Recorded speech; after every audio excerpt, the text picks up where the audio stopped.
시계가 없던 문명이 있었습니다. 바퀴도 없었고 문자도 없었습니다. 그런데 이 문명은 남미 안데스 산맥을 따라 4,000km를 지배했고 인구 1,200만 명을 먹여 살렸습니다. 이 제국의 시간 단위는 독특했습니다. 감자 하나 익는 시간. 인카인들은 감자를 익히는데 걸리는 시간으로 하루를 쟀습니다. 감자는 시계였고 약이었고 죽은 자의 무덤에 함께 넣는 신성한 존재였습니다. 그리고 이 감자가 대서양을 건넜습니다. 유럽의 인구를 폭발시켰고 한 나라를 통째로 무너뜨렸고 지금은 우주에서 자라고 있습니다. 오늘은 감자 이야기입니다. 만년 된 이야기이죠. 농업 직선을 짓다의 남자입니다. 먼저 이 숫자 하나를 기억해 두시기 바랍니다. 5천. 안데스 산맥에는 감자가 5천 종류 이상 있습니다. 보라색 감자, 빨간 감자, 검은 감자, 손가락만한 감자부터 주먹보다 큰 감자까지. 그런데 오늘날 전 세계가 먹는 감자는 이 5천 종 중 극소수에서 파생된 것입니다. 이 선택이 나라 중에 한 나라를 무너뜨립니다. 그 이야기는 잠시 뒤에 하겠습니다. 감자의 고향은 남미 페루와 볼리비아 사이의 티티카카 호수 주변입니다. 해발 3,800m, 지금부터 약 8,000년에서 만 년 전 안데스의 농부가 야생 덩이줄기를 처음으로 골라 심었습니다. 이 고산지대에서 감자는 단순한 식량이 아니었죠. 부상 치료에 감자를 갈아 넣어서 붙였고 출산을 돕는 데에도 감자가 쓰였습니다. 날씨를 점치는 데도 감자를 사용했고요. 그리고 잉카인들은 인류 최초의 동결 건조 식품을 만들어냅니다. 이름은 추녀. 밤에 감자를 밖에 내놓아 얼립니다. 낮에는 햇볕에 녹이고요. 그 다음에 발로 밟아가지고 수분을 짭니다. 이 과정을 며칠간 반복합니다. 완성된 추녀는 최대 15년까지 보관이 가능했다고 합니다. 잉카 군대의 전투 식량이었고 기근 대비 비축 식량이기도 했습니다. 1995년 한 학술 조사에 따르면 페루 안데스 골짜기에서 농가 하나가 평균 10.6개의 재래 품종을 동시에 재배하고 있었다고 합니다. 한 집에서 10가지가 넘는 감자를 키운 거죠. 이것이 가능했던 이유는 안데스의 지형에 있습니다. 해발 0m부터 4,800m까지 고도에 따라 기온이 완전히 다르고 각 고도에 맞는 품종이 따로 존재했기 때문입니다. 감자는 이 거대한 제국을 먹여 살린 진짜 엔진이었다고 할 수 있겠죠. 금이 아니라 감자가 잉카를 세웠습니다. 1532년 스페인의 프란시스코 피사로가 잉카 제국에 도착합니다. 금을 찾으러 온 정복군이었습니다. 그런데 이들이 금보다 더 중요한 것을 발견합니다. 배에 실은 건 감자였습니다. 이유가 있었죠. 감자에는 비타민C가 풍부했고 당시 선원들의 목숨을 앗아가던 괴혈병의 예방에 탁월했기 때문입니다. 1570년대 감자가 유럽 땅을 밟습니다. 그런데 유럽의 반응은 참담했습니다. 성경에 없는 식물이다. 독이 있는 벨라도나와 같은 과다. 이 울퉁불퉁한 생김새가 나병을 넘긴다. 감자는 가지과 식물입니다. 같은 가지과의 독초로 유명한 벨라도나가 있었고 유럽인들은 이 사실에 공포를 느꼈죠. 결론은 악마의 식물. 감자는 동물 사료로 혹은 병원 환자식으로만 쓰였습니다. 200년 가까이 유럽의 식탁에 오르지는 못했습니다. 전환점은 두 사람에 의해서 만들어집니다. 첫 번째, 프로이센 프리드리 대왕. 전쟁과 기근에 지친 프로이센 왕은 감자 재배를 명합니다. 농민들이 거부하자 왕은 기발한 전략을 쓰죠. 왕실 감자밭에 경비병을 세운 겁니다. 왕이 경비를 세워 지킬 만큼 귀한 작물이구나. 농민들이 슬슬 밤에 몰래 감자를 훔치기 시작합니다. 의도된 심리전이었다고 하죠.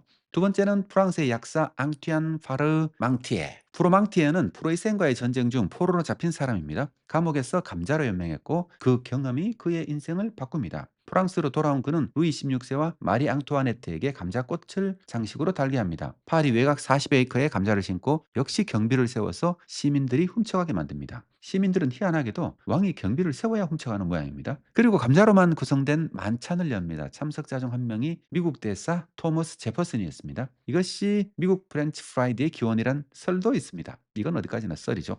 유럽이 감자를 받아들이는데 200년이 걸렸습니다. 그런데 일단 받아들이자 모든 것이 바뀌기 시작합니다. 감자잖아요.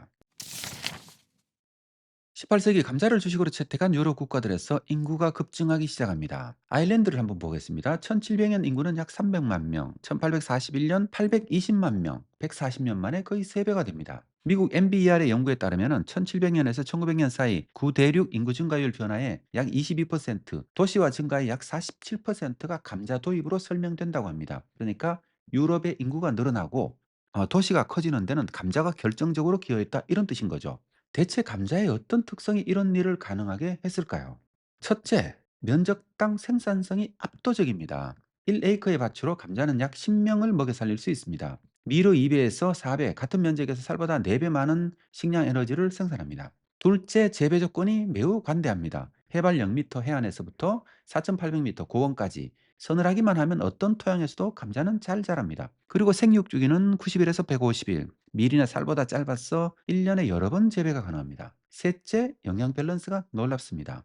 감자 100g에 77kcal인데요. 비타민 C는 하루 권장량의 30%가 들어 있습니다. 칼륨 함량은 바나나보다 훨씬 높고요. 지방은 거의 제로, 글루텐도 없습니다. 사실상 감자와 우유만으로도 인간이 생존할 수 있다는 연구까지 존재합니다. 실제로 아일랜드 농민은 감자로 일일 칼로리 필요량의 80%를 충당했습니다. 그러니까 거의 아일랜드 평민들은 감자만 먹고 살았다고 할 수도 있겠죠. 넷째, 저장과 수송이 비교적 간단합니다. 밀처럼 탈곡할 필요가 없고요. 재분할 필요도 없습니다. 캐서 바로 저장하거나 아니면 추녀 방식이면 수년간 또 보관도 가능하고요. 다섯째, 물 사용 효율이 매우 우수합니다. 같은 양의 식량을 생산하는데 필요한 물이 밀이나 쌀보다 적습니다. 이 다섯 가지 특징이 합쳐지면서 감자는 유럽의 가난한 자의 빵이 되었죠. 그리고 그 빵이 산업혁명의 노동력을 먹여 살렸습니다. 그런데 바로 여기에서 비극의 씨앗이 있었습니다.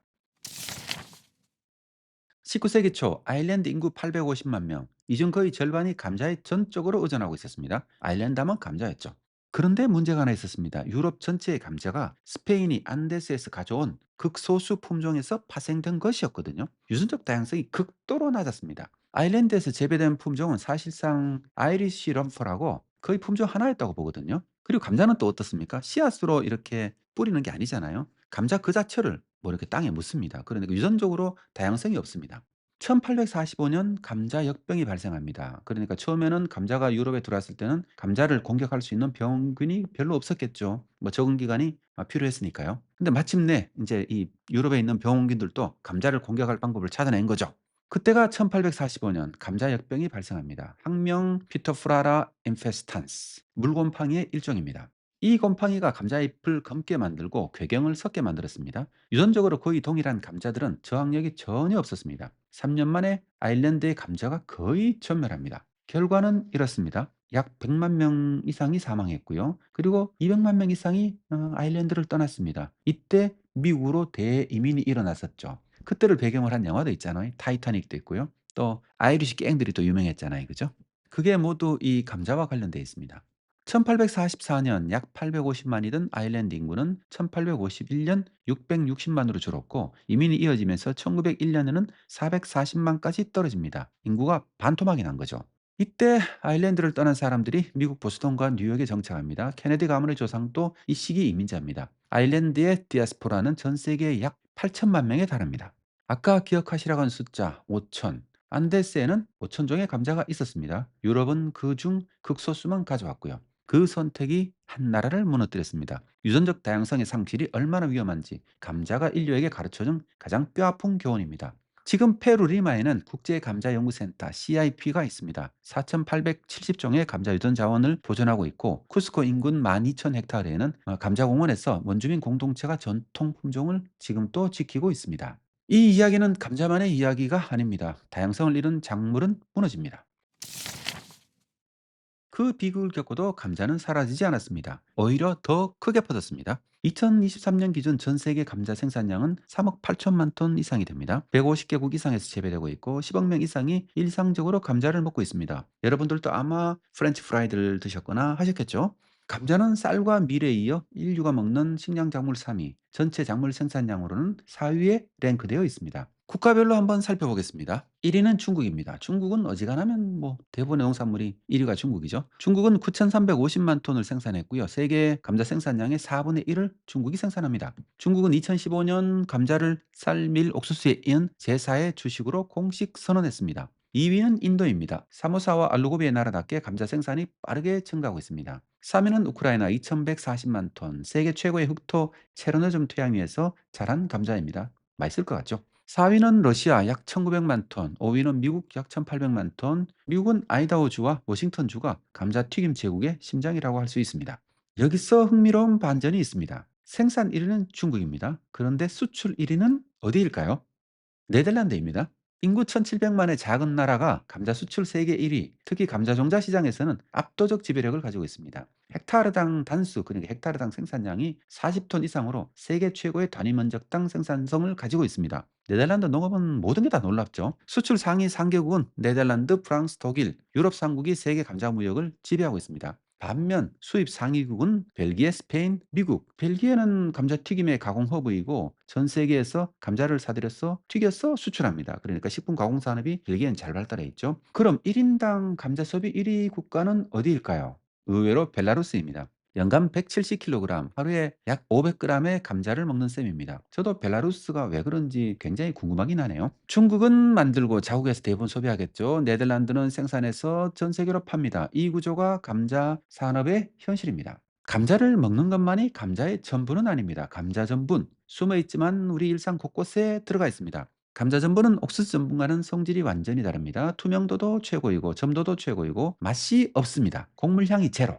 면류, 과자, 의약품에 프리미엄 소재로 사용됩니다. 그 맛이 없고 향이 없는 그 특징 때문에 그렇게 사용되는 거죠. 놀라운 사실 하나가 있는데요. 세계 최초의 컬러 사진에 감자 전분이 사용되었습니다. 이건 설마 모르셨겠죠? 저도 이번에 자료를 준비하면서 새롭게 알게 된 사실이었습니다. 1907년 프랑스 르메리 형제의 오토크롬 기술, 감자 전분 과립에 빨강, 초록, 파랑 염료를 입혀가지고 유리판 위에 뿌리는 방식이었습니다. 1930년대까지 이 방식이 주류였습니다. 놀랍게도 감자 전분에 물감을 섞은 거죠. 최근에는 감자 전분 기반 바이오 플라스틱이 석유 기반 포장재의 대안으로 부상하고 있기도 하고요. 생분해가 가능한 포장재, 감자가 환경 문제까지 해결하려고 하고 있는 거죠. 정말 놀랍지 않습니까? 저는 개인적으로 감자를 상당히 좋아합니다. 1995년 10월 나사의 스페이스 셔틀 컬럼비아호가 우주로 올라갑니다. 이 셔틀에는 감자잎 10장이 실려 있었습니다. 위스콘신 대학교와 나사가 공동으로 무중력 환경에서 감자를 키우는 실험을 한 거죠. 결과는 어떻을까요? 2주 후에 우주에서 자란 감자줄기 끝에 구슬만한 감자가 달려 있었습니다. 지구에서 키운 것과 거의 동일한 크기였다고 하죠. 감자는 우주에서 자란 최초의 채소가 되었습니다. 근데 감자를 가지고 많은 분들은 식량 작물이니까 곡물이라고 생각하잖아요. 엄밀히 말하면 감자는 채소입니다. 줄기가 비대해져 생긴 채소거든요. 그래서 이 감자에 대한 재미난 일화도 있었죠. 미국에서 학생들이 채소를 너무 안 먹으니까 의무적으로 채소 양을 할당을 한 적이 있었거든요. 채소를 늘려라. 그래야 좀 비만 같은 게 해결되지 않겠나 싶었겠죠. 근데 뭐가 늘어난지 아십니까? 바로 감자가 늘어난 거죠. 이게 학술적으로는 감자가 이 채소에 해당하거든요. 재밌는 사실이죠.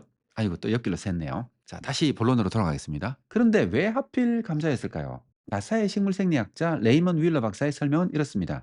감자는 먹을 수 있는 부분의 비율이 80%에 달합니다. 대부분의 작물보다 훨씬 높습니다. 영양가가 높고 너무 좋은 작물입니다. 감자를 우주로 가져가지 않을 이유가 하나도 없었던 거죠. 극한 환경 적응력, 단위 면적당 최고의 칼로리 효율, 짧은 생육주기, 적은 물 소비. 감자가 가진 그 5가지 특성이 우주에서도 통한 거죠. 우주에서도 되는 작물이라면 기후변화로 척박해지는 지구에서도 가능성이 크지 않을까요?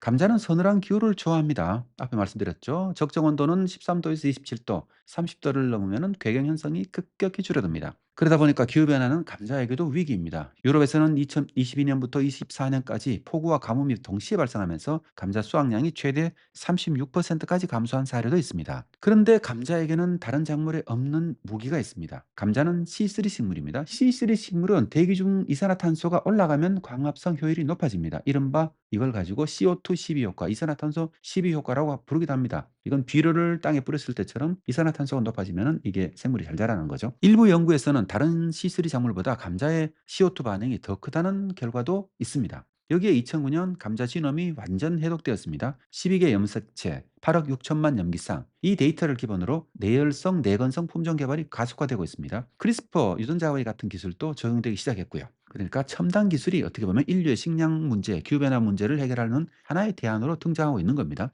그리고 감자에는 독특한 장점이 하나 더 있습니다. 감자는 국제 선물 시장에 상장되어 있지 않습니다. 밀이나 옥수수처럼 글로벌 투기 자금에 휘둘리지 않는다는 뜻이죠. 유엔이 감자에 주목하는 이유가 바로 여기에 있습니다. 2024년 유엔은 최초의 국제 감자의 날을 지정했습니다. 5월 30일. 2025년 2회차 기념 테마는 역사를 만들고 미래를 먹여 살린다였습니다. FAO는 전망합니다. 2030년 세계 감자 생산량은 7억 5천만 톤에 이를 것으로요. 현재 거의 2배에 달합니다. 그 중과분의 59%는 아시아, 아프리카, 중남미에서 나올 것으로 예상합니다. 자, 이제 한국으로 한번 돌아와 보겠습니다. 한국의 전체 감자 생산량은 2024년 기준으로 약 52만 톤. 참 너무 작죠. 재배 면적은 19,500 헥타르 정도가 되네요. 이 중 강원도가 감자의 고장답게 전국 33%를 차지하고 있습니다. 그리고 고랭지 감자의 99.8% 거의 100%가 강원도에서 나온다 할 수 있죠. 감자 옹심이와 감자전. 사실 어제 저도 감자전을 먹었거든요. 한국의 감자 문화는 강원도에 막 거의 집중되어 있다 이렇게 볼 수 있습니다. 그런데 그 강원도의 고랭지가 기후변화로 인해서 점점 더 더워지고 있습니다. 한반도가 아열도화되면서 기존 고랭지 감자 재배지가 축소될 가능성이 있는 거죠. 동시에 새로운 품종과 새로운 지역으로 확대될 가능성도 열려 있기도 하고요. 그런데 한국 감자에는 기후변화보다 더 급한 문제가 있습니다. 가공용 감자. 한국은 밥상에 올리는 식용 감자는 거의 100% 작업합니다. 그런데 이 식용 감자가 이제 수입되려고 막 준비하고 있는 찰나죠. 얼마 안 있으면은 미국산 식용 감자를 볼 수 있을 것 같기도 합니다. 튀김용 냉동 감자는 거의 전량 미국과 유럽에서 수입하고 있고요. 이유가 있습니다. 한국에서 재배되는 감자 품종은 저온 당화 현상이라고 하죠. 영어로는 CIS라고 하는데 튀기면 갈변이 심하고 갈변이 되면 무슨 문제가 생기냐면 발암 의심 물질인데 아크릴 아마이드가 많이 생성됩니다. 그래서 감자튀김으로는 쓸 수가 없는 거죠. 우리나라에도 그러면 이제 수미 감자가 감자칩으로 튀겨내는데 이건 저온에서 굉장히 튀겨냅니다. 그러다 보니까 굉장히 비싼 장비를 가지고 튀겨내는 거죠. 농심이 이걸 만들고 있는데 농심이 이걸 만드는 이유는 뭐 제가 생각할 때는 돈 버는 목적도 없진 않겠지만은 우리나라의 감자 산업을 좀 살리고자 하는 어떤 창업주의 의지 같은 것도 있다고 얘기를 하더라고요. 그런데 2026년부터 상황이 바뀝니다. 한미 FTA에 따라 가지고 미국산 가공용 감자에 대한 관세가 완전히 철폐됩니다. 2028년에는 한호주 FTA로 호주산 감자의 관세도 사라집니다. 국내 감자 가공 산업은 존재 자체가 위협받을 수 있는 상황에 직면할 수 있는 거죠. 그리고 하나 더 주목할 만한 이야기가 있습니다. 미국 감자 기업 JR 심플롯 이 회사가 개발한 GMO 감자 SPS Y9이란 품종이 있는데요. 이 감자의 특징은 뭐냐면은 갈변이 되지 않습니다. 그러니까 보통 감자는 이렇게 한번 부딪혀거나 아니면 껍질을 까면은 갈색으로 변합니다. 그런데 이 감자는 껍질을 꽈놔도 한동안 이렇게 그냥 하얗게 그냥 있는 거죠. 그리고 또 이 감자를 튀기면 어떤 현상이 생기냐면 다른 감자와 다르게 아크릴 아마이드가 생성이 굉장히 작습니다. 그리고 감자 역병에도 굉장히 강한 유전자 변형 감자입니다. 이 감자가 2018년 4월 한국에 수입 승인을 정식으로 요청했고요. 7년이 넘도록 결론이 나지 않고 있긴 합니다. 여전히 우리나라에서는 이 GMO 농산물을 하나도 통과시키질 않거든요. 누구도 통과시키고 싶어 하지 않습니다. 그런데 2023년 2월 농촌진흥청이 환경위에서 평가를 완료했고 최종 승인 절차가 이제 식약처로 옮겨가 있는 거죠. 들리기로는 대부분의 절차가 완료된 것으로 알려져 있습니다. 그런데 이 GMO 감자는 단순한 수입 품목이 아닙니다. 한국 사회의 뜨거운 논쟁의 한가운데 서 있습니다. 이것은 단순히 감자 하나의 문제라기보다는 한국이 수입 식량에서 소비자 알 권리하고 농가의 생존하고 식량 주권을 어떻게 균형 잡을 것인가 하는 그 질문 위에 이 감자가 올라가 있는 거죠. 그러다 보니까 굉장히 논쟁적일 수밖에 없고 앞으로도 굉장히 큰 논쟁이 있을 것으로 저는 예상하고 있습니다. 정부 측에서는 완전 표시를 하면 되는 거 아니냐, 알 권리를 주고 소비자가 선택하게 하자고 있지만은 만약 이거는 튀긴 감자가 아니고 신선 감자이기 때문에 식당에서 내놓을 때는 소비자들이 알 수가 없는 거죠. 이런 문제가 복잡하게 얽혀 있는 겁니다. 만년 전 안데스의 한 농부가 야생 덕리줄기 하나를 골랐고요. 그 선택이 잉카 제국을 세웠고 대서양을 건너 유럽의 인구를 폭발시켰고 그리고 산업혁명을 일으키는 동력이 되었고 한 나라를 통째로 무너뜨리기도 했습니다. 그리고 지금 이 작물은 우주에서 자라고 바이오 플라스틱의 소재가 되고 유엔이 미래 식량으로 지목하고 있습니다. 감자가 가르쳐 주는 건 두 가지입니다. 첫째, 작은 것이 세계를 바꿀 수 있다는 것이고요. 두 번째는 다양성을 잃으면 무너진다는 것이죠. 그리고 지금 한국에서는 감자를 둘러싼 또 다른 이야기가 쓰여지고 있습니다. GMO 농산물과 GMO 완전 표시제, 관세 철폐와 가공산업, 그리고 기후변화와 강원도 고랭지. 만년된 작물이 2026년 한국에서 아직도 뜨거운 감자입니다. 오늘은 여기까지입니다. 다음 편에서는 세계에서 감자를 가장 잘 파는 나라 네덜란드의 종자 감자 전략을 한번 다뤄보겠습니다. 지금까지 농업지식 채널 치타였습니다. 고맙습니다.